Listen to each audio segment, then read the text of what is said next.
welcome back to Discussions for Transformation, a channel that we sit, we talk, we discuss matters on raising children, raising God-fearing children, raising children that we will be proud of when they grow up. And today I am seated with my very best friend, straight from college. I will not say her name, I will not introduce her, she will introduce herself, but we have known each other for over 20 years now. How are you, Bimbai? And welcome to the channel. Thank you so much. Thank you so much. Wow, it's been 20 plus years. 20 years. Wow. It's been a while.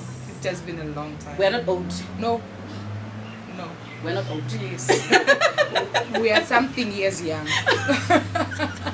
And wise. Exactly. Yes. Yeah, so who's Bimbai? Okay, Bimbai is a mother of four. I've got 4 children, 1 preteen, and being my oldest, then the rest come after him. That's why I'm saying I'm still young, because as long as my children are not over 20, and even if they go over 30, I'm still going to be very young. We're not getting old. We will not. We refuse. Yes, that's Bimbai. Yeah. Awesome. I'm a working mom as well, so a wife to 1 husband, and a God-fearing woman. I've been serving in church for, I think, all my life, born and raised in a Pentecostal church, and grew up in Pentecost, so yes, I've served in church most of my life. Maybe she's just being modest. She's a deaconess. I am seated with Deaconess Bimbai. Yeah, a worshipper. You can tell by the voice. We can tell Wow. by the voice that I am sitting with a worshipper. And Thank you for having me. I'm happy to have you. It's been a while. Yeah. It's been a while. And long overdue. Coffee date was long overdue. Yes. But we're here. Yeah. Awesome. And today we are going to talk about self-love. Giving ourselves grace as mothers. I think they say we cannot pour from an empty cup. Yes. How do we give ourselves self-love? How do we love ourselves? I think as mothers, it's quite easy to love others. True. And to pour into everyone everyone else and forget about yourself. Financially and everything else. I remember, even when you go into the shop, you go in there saying, I want to buy this for myself. But if you see that cute sandal, you quickly think of your child. Yes. Then you leave the shop with your children's stuff and not for yourself. Yes. Or something cheaper. So Yeah. Just to make up to say I can't go out without anything. You think of everyone else, yourself, your husband, everybody around you. Yes. But yourself. So how do we give ourselves self-love? What is love, if I can put it that way? Okay, so love is, it has to do with adoring yourself, and it also comes into manifestation through, into the physical. It's how people see that you love yourself. It comes with how you adorn yourself, how you take care of yourself. Do you wash? Do you make sure you're properly dressed? Especially as mothers, sometimes we throw clothes on. Yeah. Which is something that then doesn't show the level of love that it's not like you love so that people see that you love yourself. It starts from the inner being, where you actually accept who you are, regardless of the standards of the world, because the standard has its own way of saying, okay, this is a well-kept woman, this is a well-loved woman, but it has to come from within. You have to start by understanding who you are. What kind of a woman am I? What is my emotional state, my spiritual state? And if you understand those things about yourself, it's easy to accept yourself, because I can't be you. When self-love comes in, when you start talking about love, it has to do with me loving who I am and not trying to be who the next person is. Because when you try to say, I love that person because, then you start imitating who that person is. You have already moved away from loving yourself. You have not accepted who you are. Yeah. So it starts by knowing and accepting and loving yourself. Yes. Then you can be able to pour into the next person. Yeah. Because the biggest challenge that comes in, especially with women, it's like the world standard in general is that women are supposed to be givers. Yes, we are naturers, and in general we are people who give. But the more you give, you are taking away from yourself. Then it comes back to, why is it that people don't love me? Why is it that people do not respect me? Why is it that people do not see me? Why is it that I'm never, if we're going to go back, in Zim we've got Mafla. You remember how we used to play Mafla as children, where when people are picking others, right? You might not get picked, and that may also then start to reflect on you to say, why is it that I'm never picked to play Mafla? Why is it that but it's one of those where you don't have to be accepted by other people to love yourself. You have to accept yourself first before you then make the world to accept you. If the world doesn't accept you, it's not a reason not to love on you. Because many times we love others, then we expect them to say, okay, I am loving you, you need to love me back the same way I am loving you. So if you love yourself, then it's easier for the rest to, I don't know how exactly to go. It's like a magnet. Because what I've actually realized is a happy person is a magnet. They are a magnet. When people see a person who's smiling, a person who's jovial, everyone is drawn to that person. But when you withdraw, when you kind of push yourself back, it's like the world repels. No one wants to be close to you because you yourself have not even shown that there's love, there's something in you to be able to give. Yeah. So usually when you have made a mistake, it comes back to how the society reacts towards this. And even if it's your child, that's why you find that so many people hide. Like, for example, if a person has got a child who's on drugs, they do not want people to know, because it's that whole thing where you are trying to portray perfectionism. But now what you're doing is you are not able then to show love even to your child, show love to yourself, extend grace even to yourself, to your child. Because every time, even if the child is supposed to come for an event, you already you prepare your child to say that when we get there, I do not want, because what you're seeking is now perfection. And the minute the child makes a mistake, it becomes your mistake that you hold on to. Then you start thinking, okay, from now on I'm not going to see people, I'm not going. But sometimes you have to own your mistakes, the mistakes of your children, and find ways to work towards them. And again, many times when there is something like that, maybe like you are saying, the child is on drugs, it's usually blamed on the woman. The father is out. It's always the mother, the wife, the woman that is always the problem. And that is the reason why we find it difficult to love ourselves, because our shoulders are heavy. So when it then comes to extending grace to yourself, it's one of those where you have to be quick to forgive yourself. For your mistakes, for the mistakes even, that would have been blamed on you. And try to keep on with life. Because self-condemnation is the worst thing that you can do to yourself. You start shrinking, you get into depression, and the more you start moving away from society, the weight of the mistake becomes even heavier the more you stick to yourself. So self-love is accepting the issues that are there and looking for people around you to help. So that's where self-care comes in. When you see that you are not okay, surround yourself with people who are able also to assist you. So when talking about self-introspection, I want to believe it's like speaking to yourself. The inner voice that speaks to you or something like that. So maybe for some people that are watching us that do not even know or that cannot even hear that voice, how can you describe the way you speak to yourself when you make a mistake?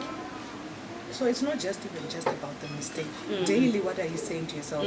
Because there are women who say that I don't fit into that criteria. No, I'm not enough. I can't be seen doing such things. No, this is not my level. So that's the inner voice. That's already talking to you. And the more I actually watched this video where I think he's Korean or Chinese. The man was saying that the body doesn't know what, because the words that we speak or the way that we think, the body doesn't know. So it starts to respond, and the mind starts to respond to what you say. So the more you say that I can't do this, I can't be seen, what, I cannot. The more you say that I'm this kind of a person, the body starts to believe. That's why you see some people say, I don't fit into that one. I can't talk in front of people. But your can't is because you have never tried it, because you've often told yourself, I can't. So you need to now change the way you think, change the way you speak to yourself. And these things will look like, you start saying to yourself, if others can do it, why can I not? You start to say to yourself, but I'm enough. I am lovable. I'm confident. I can do this. Affirmations every morning. Affirm yourself. Oftentimes, there are people who work in toxic environments. But I like that, as Christians, we have authority. And the Bible says that the power of life and death are in the power of the tongue. So the more you speak, you can even take a morning. You can look at yourself in the mirror. Start to speak into yourself. Start to speak those words, and the more you are seeing it, it's like you're talking back at yourself. It starts to sink in, and over time you start to believe it. So regardless of how you're talked down on at work or wherever it is, even be it in the relationship, in the marriage, you start to see yourself differently. And like we were saying, your confidence, it becomes a magnet again. People become attracted to you. You start seeing people are saying, why can't you do this for us? And it's mainly because of how you now start to think of yourself. So we are not our mistakes. We are not defined by our mistakes. And we are not again defined by our children's mistakes. We are ourselves before these children. We are ourselves before the mistakes come in. So again, we need to extend grace to ourselves. But for someone who's watching who doesn't even know what grace is, what is grace? What is extending grace to ourselves? So this is like giving room. So grace is like giving yourself room. Do not hold yourself on a tight leash. To say that, everything should be 100%. Everything should be 100%. So by extending grace, you are giving yourself room to say that, okay, things might not work out the way that I'm thinking. In the same way God has extended grace to us. I think if God was a taskmaster, I think all of us would have been dead. But God extends grace, which is that room that we have been given, to say that I know that Chichi will make a mistake at one point, but I am still going to love Chichi. I'm still going to forgive Chichi. I'm still going to extend life to Chichi. I'm not going to cut her off. I'm still going to heal her. I'm still going to provide. In the same way, we can do that to ourselves. Just extend grace to yourself. Allow yourself to make mistakes. You don't make them intentionally. That's why it's called a mistake. When it's intentional now, it's like you are doing this because you do not want to do the right thing. So we need to, so extending grace to ourselves is more like giving yourself room, forgiving yourself, because God would have already forgiven us in that way. So we look even at examples from the Bible. If it was in this modern day, David takes someone's wife, kills the husband, right? So that he can take the child, the wife, so that nobody sees his mistake. And I think that's what we often do. We try to cover up. We don't want anyone to see. Remember, one small sin we will multiply into we more. We try to cover, and yes, definitely. So it's like the more you try to cover the mistake, the bigger, the heavier it becomes. So I think that's what was happening with David. But David, unlike Saul, he went back to God. Asked God, please forgive me. Please do not turn your face away from me. I still want to be in your presence. All that. That's how we ought to be. We ought to be those people who repent. Yes. And we should stop self-condemning. How did I get myself into this? Yeah. And you know, the worst part about that, it becomes rejection. You know, when you reject yourself, who will accept you? So it's like how these people acted when they made mistakes. We can look at even Moses, and you know, they God, were quick to repent, and quick to move in, to move forward. Yeah. The more you try to cover, the more you magnify the mistake. It just becomes worse. Worse. All right. So, what is the cost of not loving yourself, or the cost of not extending grace to yourself? It will cost you a lot. Yes. It will cost you a lot. It will deprive you of happiness, deprive you of opportunities, deprive you even of friendships. Yes. And even your children, they've got nothing to look forward to. I've actually seen children who talk back at their parents because they, you know, I've seen like a mother who doesn't have confidence. Even the children will be like, Mom, you keep quiet. You should not talk because you do not know how to talk to people. Because now the children know what you've spoken over yourself. And when they know, it's like they don't respect you anymore. And no one in society will even listen to what you say because you don't have a voice that can be heard. So the more you unlove yourself, the more you become unlovable. The lack of confidence, depression, the bitterness. You will find that even when you become bitter, you become angry. If anyone tries to speak, even to show you, correct you, you become upset because you feel like this person is coming against me, but that's not the case. Some people are trying to even help you, but because you do not love yourself, you actually think, here comes another attack. But if you love yourself and you self-introspect, you start to see that, no, this is true. I was now going too far with this one. I had gone in the wrong direction. So you actually repel people against you. The love also starts going. People will stop caring also because they will just leave you in your box. You box yourself in there. That's when then depression comes in, those bitterness, like you're saying, and all those things they come to play. And you know, you won't even take good care of yourself when you don't love yourself. You actually think, why should I buy new clothes? Do you know, when you're somebody who loves yourself, often you want to adorn yourself. You're thinking, how do I look good? How do I make myself, you know? Because one thing about women, what you're wearing defines how you're feeling that day. It defines even your confidence. So now if you don't love yourself, you're just like, I'm dressed. It's okay. Even if the clothes are torn, you just be like, it's okay. But now when you start to love yourself, you ensure that you take care of the body, you take care of the mind, you take care of even what you're putting on, and that even extends to your whole household. It does, and I think the people around you can also see.